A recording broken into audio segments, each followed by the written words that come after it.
A recent theory of existentialism, okay, a modern version of existentialism that has been developed in the U.S., which basically says that, you know, people need to have some kind of myths to believe, to give them meaning in life. You know, yeah, not a lot of people. Says there's saying everybody. Okay. Yeah, because without a myth, okay, about you know, your role in life and what's good and all this. Does that mean there is no truth that could replace this myth? Well, no, that's not what it means. We just have to believe in something. Maybe you can believe in some truth and not just in some myth. Right, but the point is, though, that you need to have this myth, whatever it is, even if it's a true one. Okay. Okay. You need something. You need something because otherwise you face your eventual annihilation without any psychological protection. And most people... Well, it gives you a drive. Yeah, that's the point.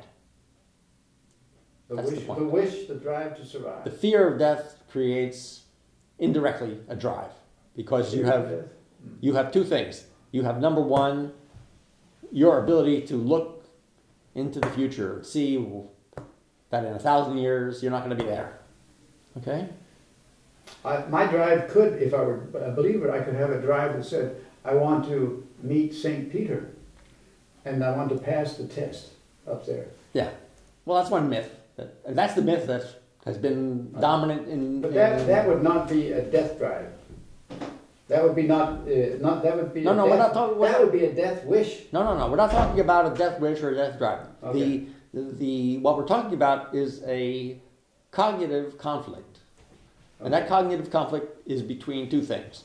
Number one, your survival instinct. You want to survive. And number two, you know you cannot survive. Because you can see yourself in the future. Okay? So this generates a motive. Yeah. And that motive creates the myth.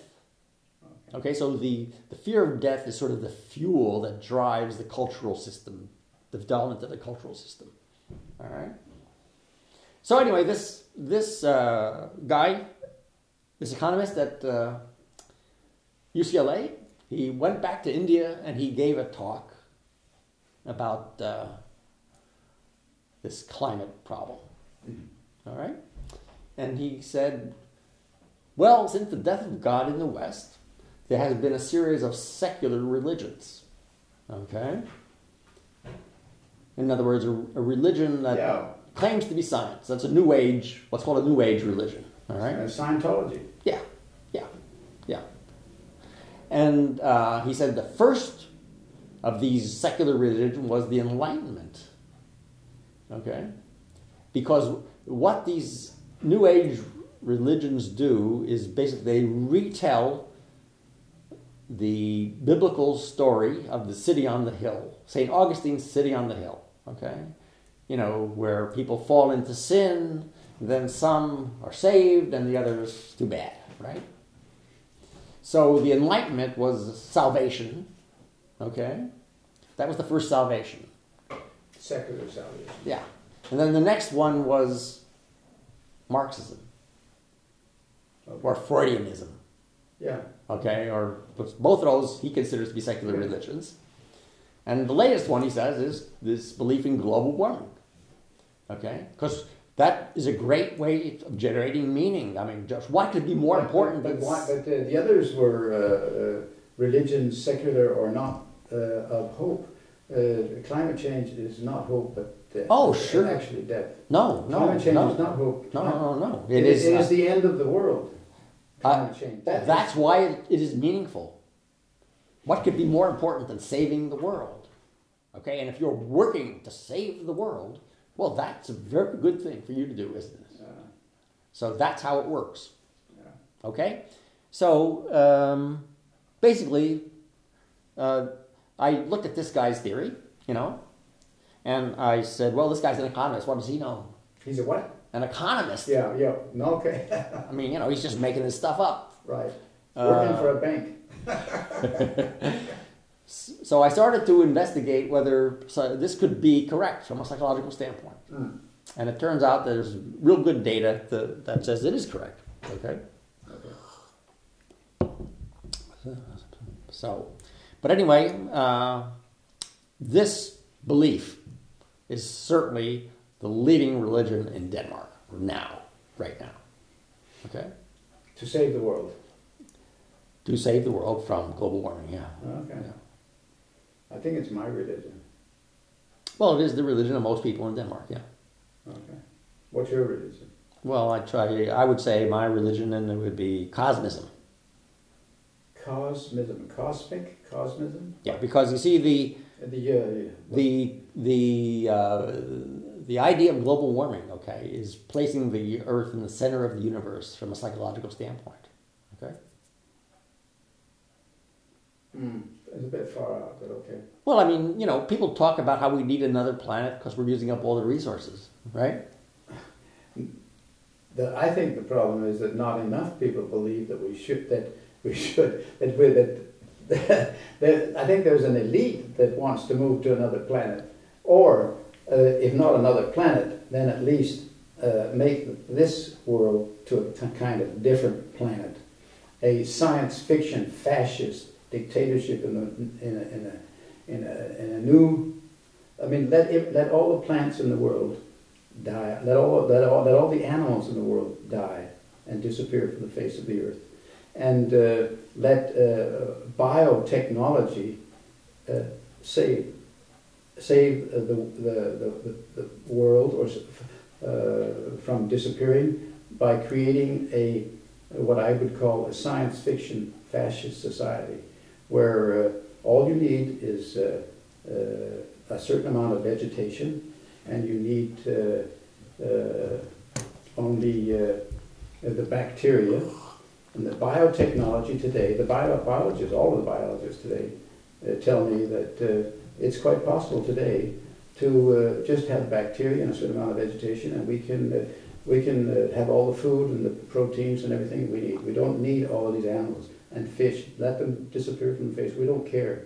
So everything is in technology. Everything is here to kill everybody you don't like. All the animals. Let the industry just move on out. We don't give a damn. And then these fascists will just take over the world. That's my what do you call it? Strike scenario. My shock. Nightmare vision. Nightmare vision. Yeah, something like that. Yeah. And I think the people who run Exxon and these three families, they would have nothing against this because they could just sit there in their ivory towers and run the whole world, whatever is left. Well, this. I don't give a damn. But I mean, you see, so they have to do nothing at all. Yeah. To save the plants and the animals we Yeah. have today. Yeah. Well, that's a political analysis. Okay. However, what? It's not a political problem. Okay. I want to hear why this is not a. Why is climate change not a problem? This is your thesis. Well, it's not a problem because it's not happening. I mean, just look at the language. Climate change. Right. The climate is always changing. It has always changed. Yeah, it will always continue to change. It is implicit that people mean for the worse, that when I go out on the street, I'm choking on carbon dioxide. You cannot choke on carbon dioxide. You exhale carbon dioxide. Carbon dioxide is what plants need to grow.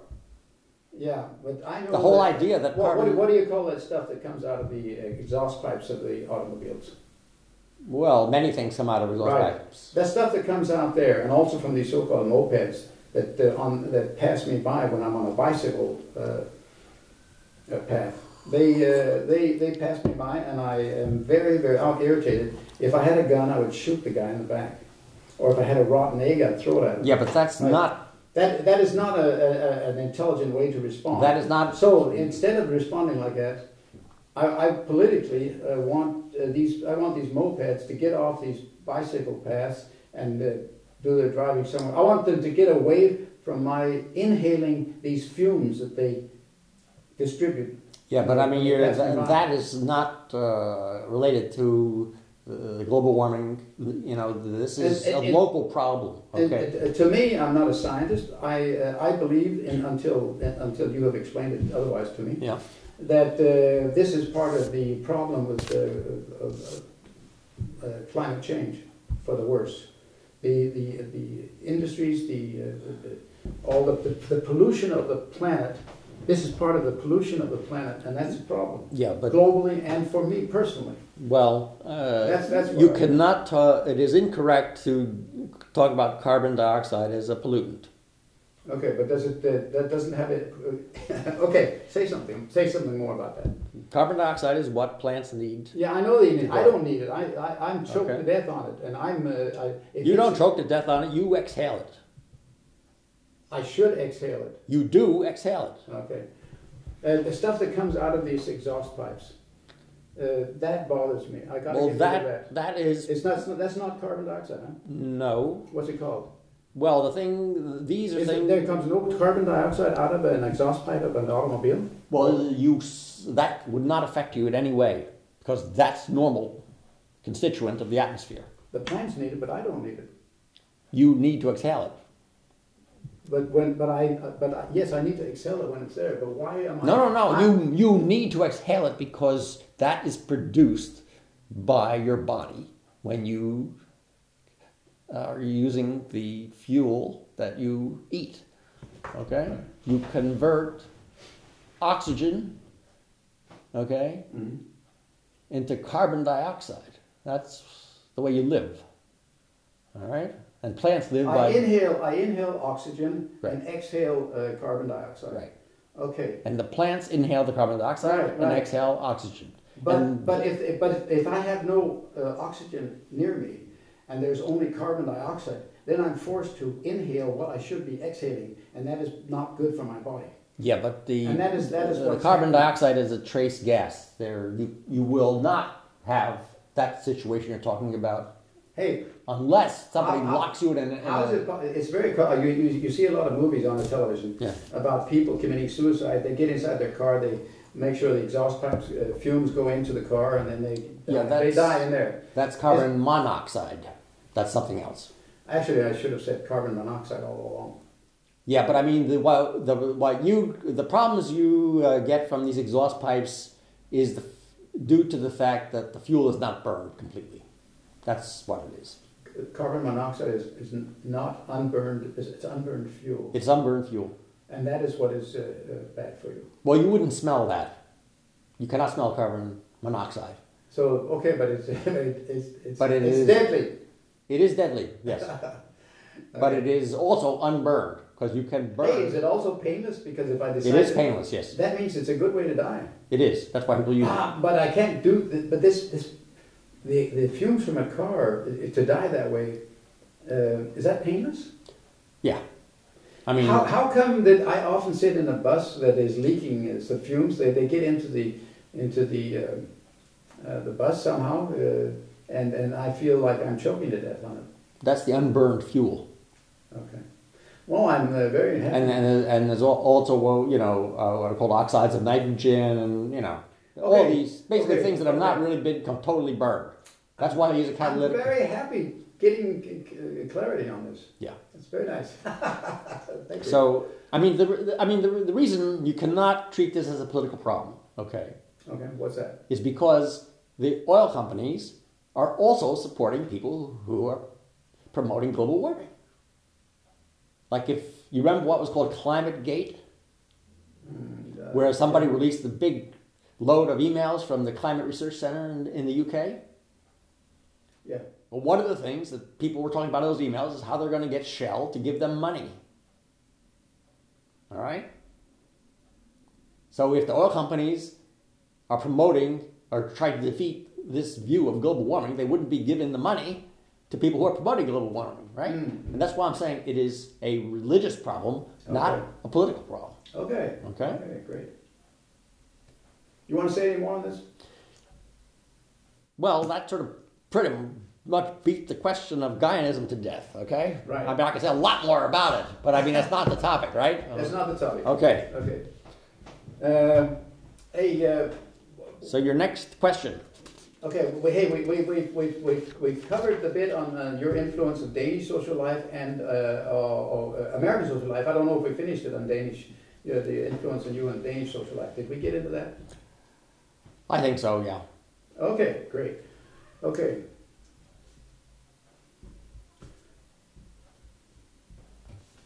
Yeah, okay. I think I'd like to ask you some 4 questions before we hit that with okay. Hertog. Let me just suggest it, and then maybe we'll not do it. I want to hear what you. Sure. Could we go into a discussion now? I'll just about 4 things I'd like you to give me your comments on. Yeah. And the one thing is Julian Assange and WikiLeaks with respect to social networking and developing democratic processes. Yeah. That's the one thing. The second thing is, have you ever heard of Bitcoin and the future of Bitcoin? Yeah. Okay. What is, if anything, significant about Bitcoin and the future of Bitcoins with respect to social networking and developing democratic processes? Number 2. Number 3, what do you think about the Pirate Party and maybe even the networking and developing democratic processes? The 4th thing is an Icelandic court has convicted PayPal on MasterCards to pay daily fines until they accept monetary transactions to and from WikiLeaks. Have you heard of that? I haven't heard of that, no. Okay. A court, yeah. Anyway, they have a good spokesperson for WikiLeaks on Iceland. And there's a close... Julian Assange has been in Iceland many times. And he's got the majority of the government. Yeah, what's the first question? Shall we take the 4? Can you give a comment on all 4 things? Yeah, give me the first one. Okay, David Stodolsky. I'd appreciate it very much, and maybe some of our viewers would also appreciate it, if you could just comment on 4 topics here. The first one is, what is, if anything, significant about Julian Assange and WikiLeaks with respect to social networking and developing democratic processes? Can you comment on that? Well, I don't think that there's really any direct relationship. I mean, the WikiLeaks is basically a part of the press, and its publications are crucial if people are going to have the knowledge they need to be politically active. And you wouldn't call that necessary influence or whenever necessary relating necessarily to democratic processes? If it's vital for democratic processes. Yeah, but I mean, it is not normally the information distribution function. Okay, is not normally considered to be an element of the democratic process. I mean, it is essential. Okay, but it is normally considered to be outside of the political system, right? I mean, it is the 4th... It's a prerequisite for potential democratic Yeah, but there are many other prerequisites. Education and, there are many prerequisites for... Education is knowledge. WikiLeaks, what they have done is related to knowledge. It has something to do with knowledge. Yeah. And the whole world has talked about WikiLeaks and the Arab uprisings, spring, and all of these things that are going on. And even Julian Assange's, the reason that Ecuador supports Julian Assange as much as it does has not even come out to the public in Danish or American, European media. The only reason I know it is because the President Carrera was in Julian Assange on Russia Today he still has this series this show where he says that Ecuador is deeply indebted to WikiLeaks for releasing a lot of leaks that uncovered especially American espionage and corruption and all kind of illegal activities in Ecuador. Yeah. So they want a kind of good payback and try to help him out. This has not been even on the back page of Information.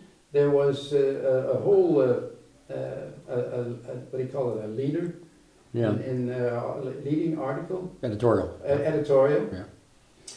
where they had all kinds of guessings and postulates on why Ecuador was supporting Assange, and essentially all of the reasons were they had something to do. They just now have an opportunity to become popular. Well, I mean, unfortunately, the press in Denmark is not very. And you should think Information was a bit in tune. You would think so. But no. Information has gotten even more reactionary the last 10 years. That's my personal opinion. Yeah, well, I mean, even 10 years ago, they were really. Okay, well, if we go back to I mean, you got to go the hippie movement, maybe 68. Maybe, but it was pretty good then. I mean, this is. But anyway, so that's you have no more comment to. Well, I mean, one of the major reasons why Assange is being given asylum is because the Ecuadorian government does not believe he can get a fair trial in the United States. And he won't. No, I mean, the treatment of Bradley Manning shows what happens to people. Exactly. And this is basically torture. And not only that, but think of all of the notorieties, public figures, senators, American senators that have openly declared that the guy should be shot. Right. Yeah, I mean, it is absolutely clear that he would not be. It would be impossible for him to get a fair trial. Right. Even if he had, if he had actually done anything. I mean, the point is he hasn't actually done anything. So.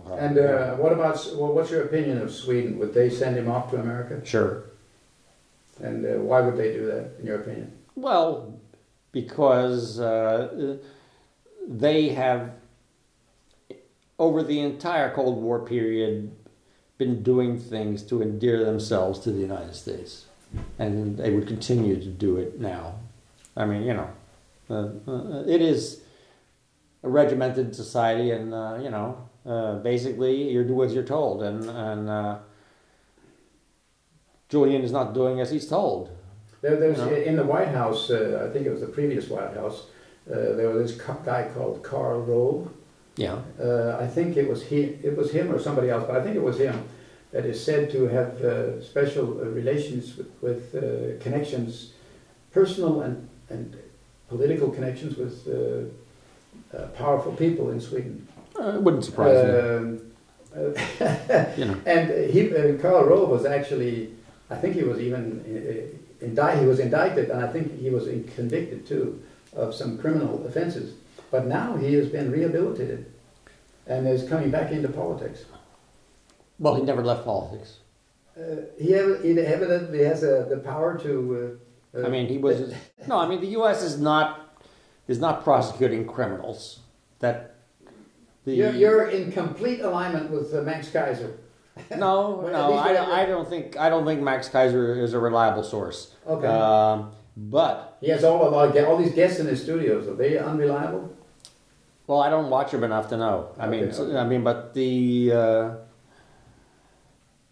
situation in the U.S. now is that people in the White House can engage in criminal activity and nobody says anything. Well, that's exactly what Max Kaiser says. But okay, leave it.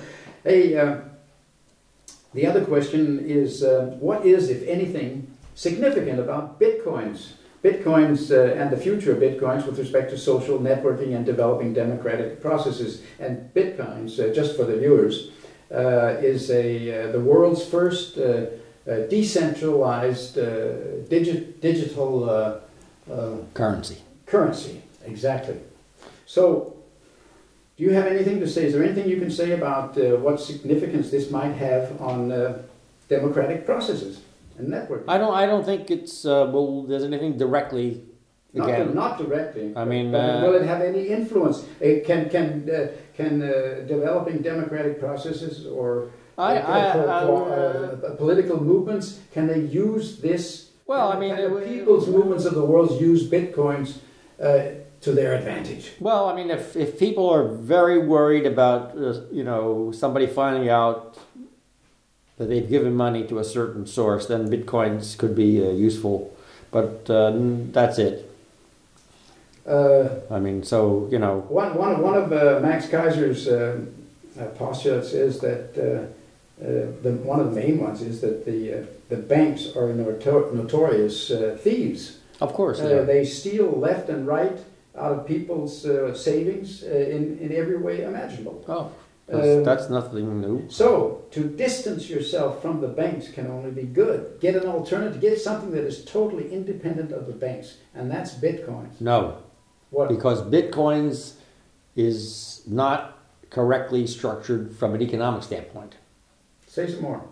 Well, I mean, there are certain features of a currency that are necessary if you're going to be able to use it and promote economic activity. To buy and sell. You don't think that bitcoins can be used to buy and sell? It can be used to buy and sell, but isn't that the basis of economics? No. Oh, really? What is? The basis of economics is a mechanism for transmitting information between producers and consumers. This could be used as a supplement to that. Yeah, it could be used as a supplement. But I mean, the problem with Bitcoin from an economic standpoint is it doesn't in any way undermine economic growth, does it? Yes, it would. If it became widely used, it would undermine economic growth. If what? If it became widely used, it would undermine economic growth. How? Well, there's a fixed number of bitcoins. Right. Okay. But generally, that's not a good way to set up a currency. But it can be nevertheless, I don't know if I understand it properly, but anyway, there's a set definite, that should prevent inflation and manipulation with the currency, because that's the reason for having a set amount. Yeah, but anyway, it can be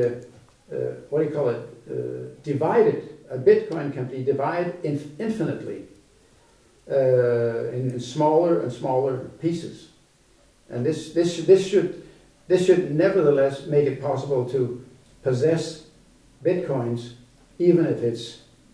Yeah, but I mean, having a fixed amount of currency generally is a bad idea from an economic standpoint. It is if you're a banker who wants to manipulate with the... No. Explain yourself. I mean, that's true too, but it is also just a bad idea from an economic standpoint. You've got to explain it, or give me a good argument for that, or explain how this is... You can't just make a statement. I mean, I am not an economist, so I can't really go into chapter and verse. Okay, but I mean, I have there are people in the U.S. now who say the U.S. has got to go back on the gold standard. Right, and that would also mean a fixed amount of something that cannot be manipulated. To my opinion, it is the same principle governing gold and bitcoins. That's right. So you and I agree on that. Yeah, but both of those principles are not good for the economy. So you think that when Nixon and later Ronald Reagan dropped the gold standard, that was good for the economy? That's really involving some other things, so you can't really say that. But if you look at what a currency is supposed to do, okay, having a fixed amount of it doesn't give you the leeway you need to actually promote employment growth and all those other good things. Okay. The bankers and the power elite of today are very happy about dropping the gold standard. It gives the bankers, they give these people enormous power. Well, they can manipulate all kind of economic. Yeah, but I mean, you could they would not be able to do it if you had gold and bitcoins. Yeah, but they would also not be able to do it if the government took the power of creating currency away from them. Yes, but the problem is that the bankers and the people with the economic power, they have bought. They own the politicians, especially in the United States. Yeah, but I mean, this is totally different question.